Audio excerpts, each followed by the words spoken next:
C'est-à-dire qu'il produit des systèmes de pensée et la réalité les lui reflète en permanence. Vous connaissez la magnifique analyse de Pierre Bourdieu de ça. On produit des manières de voir le monde et puis on les reflète. C'est-à-dire que plus personne étudie la réalité ou la nature, mais on étudie en permanence des systèmes et des modèles. On est enfermé là-dedans, enferré là-dedans et on tourne.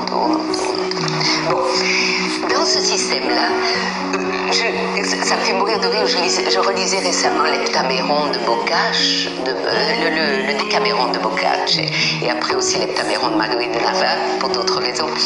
Et je trouve ça tellement extraordinaire, surtout dans le Décaméron.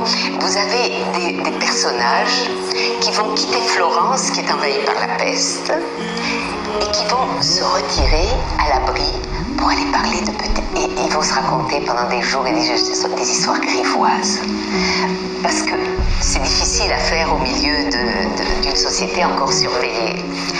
De nos jours, ce qu'on appelle des stages ou des petits groupes de spiritualité, ils font un peu la même chose. Ils sortent de la ville, mais pas pour aller se raconter des histoires grivoises, parce que ça c'est autorisé dans la cité, mais pour parler de Dieu.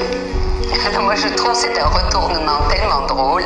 Je voudrais presque écrire un Décaméron d'aujourd'hui d'un groupe d'êtres qui quittent la surveillance policière de la cité pour aller s'enfermer quelque part dans la campagne, dans un lieu bien retiré et se parler de leurs expériences, de leur toucher de l'être, de leurs expériences de profondeur. Ce serait beau, hein? Ça me vient, voyez-vous, me donner l'idée d'un livre extraordinaire.